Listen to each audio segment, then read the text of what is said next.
Welcome to Fantasy Stories. एक ज़माने की बात है।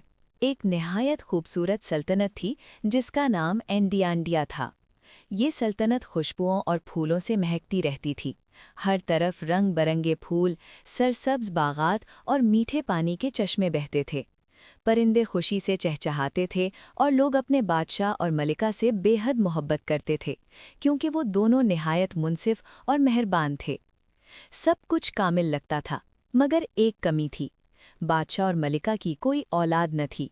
वो अक्सर महल की छत पर बैठकर अल्लाह से दुआ करते कि वो उन्हें एक नन्ही सी शहजादी अता करे जो उनकी दुनिया मुकम्मल कर दे। एक दिन मलिका ने खुशी से बादशाह से कहा, मुझे लगता है हमारी दुआएं कबूल हो गई हैं, मैं माँ बनने वाली हूँ। बादशाह का चेहरा खुशी से जगमगा उठा। उसने अल्लाह का शुक्र अदा किया और जल्द ही पूरी सल्तनत में खुशियां मनाई जाने लगी। लोग गाने लगे, महल को रंगों और खुशबुओं से सजा दिया गया। चंद माह बाद बहार के मौसम में जब फूल पूरी आबोताब से खिले हुए थे, मलिका के यहाँ एक निहायत खूबसूरत बच्ची ने जन्म लिया। उसकी आंखें नीले आसमान जैसी थी और उसकी मुस्कुराहट सुबह के सूरज की तरह रोशन थी। बादशाह ने उसका नाम हानिया रखा।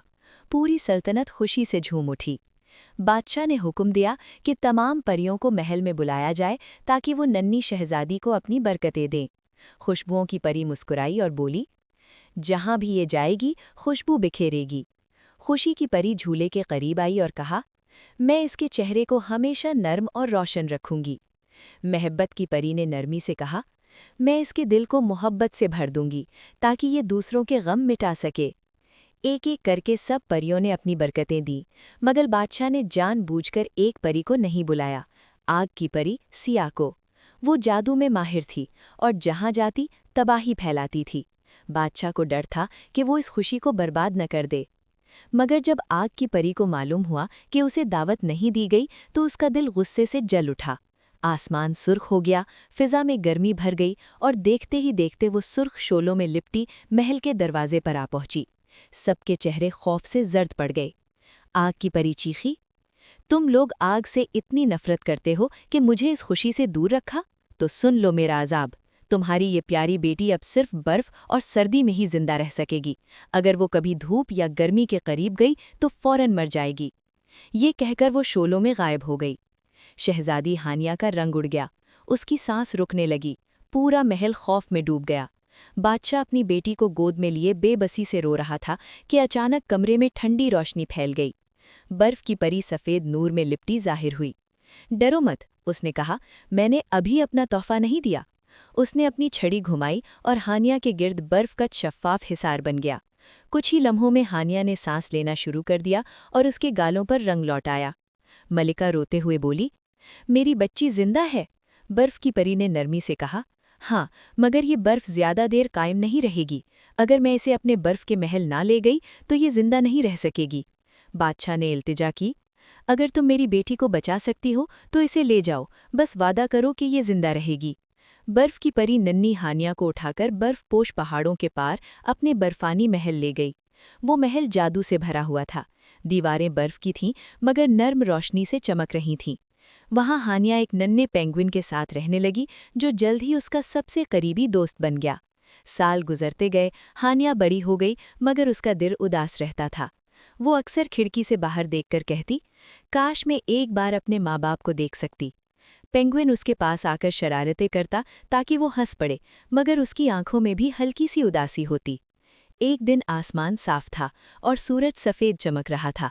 दूर दराज मुल्क से एक नौजवान शहजादा रयान इन पहाड़ों में सफ़र करते हुए आया। उसने सुना था कि बर्फ़ के पार एक जादुई महल है जहाँ कोई इंसान नहीं रहता। तजस्सुस में वो वहाँ पहुँचा। महल की खूबसूरती देखकर वो हैरान रह गया। दीवारें चांदनी की तरह चमक रही थीं। वो आहिस्ता से अंदर दाखिल हुआ। वहाँ उसने एक खूबसूरत लड़की को बर्फ़ के फूलों के दरमियान अपने पेंगुइन दोस्त से बातें करते देखा। उसके बाल रोशनी की तरह चमक रहे थे और चेहरा मासूमियत से भरा था। रयान बेख्तियार बोल उठा, क्या ये लड़की इंसान है या ख्वाब? अचानक उसके हाथ से बर्फ का बर्तन गिर गया। आवाज़ सुनकर हानिया चौंक गई। ये पहली बार था कि उसने किसी इंसान को देखा। वो डर गई और फिसल गई। रयान फौरन आगे बढ़ा और उसे थाम लिया।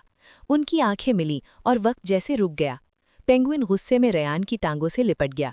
रयान मुस्कुराकर बोला, मैं तुम्हें नुकसान पहुंचाने नहीं आया, मैं सिर्फ एक मुसाफिर हूं।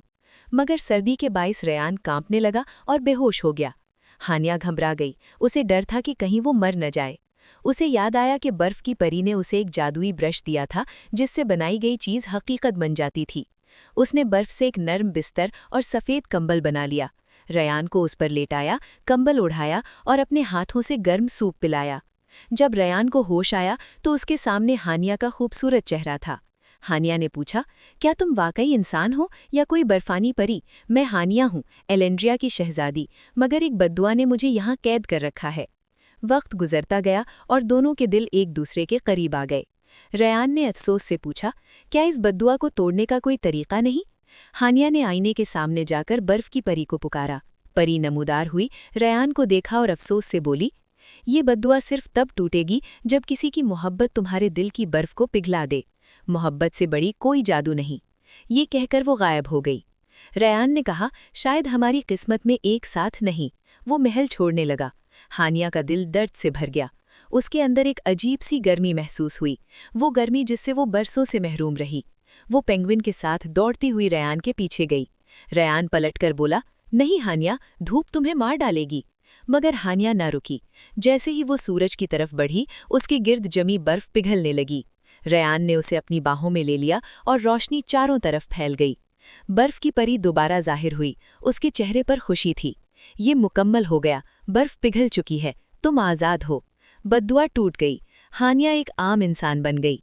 दोनों हाथों में हाथ डाले महल से निकले और वापस एलेंड्रिया पहुंचे। बादशाह और मलिका अपनी बेटी को देखकर खुशी से रो पड़े। हानिया ने अपने माँ बाप को गले लगा लिया।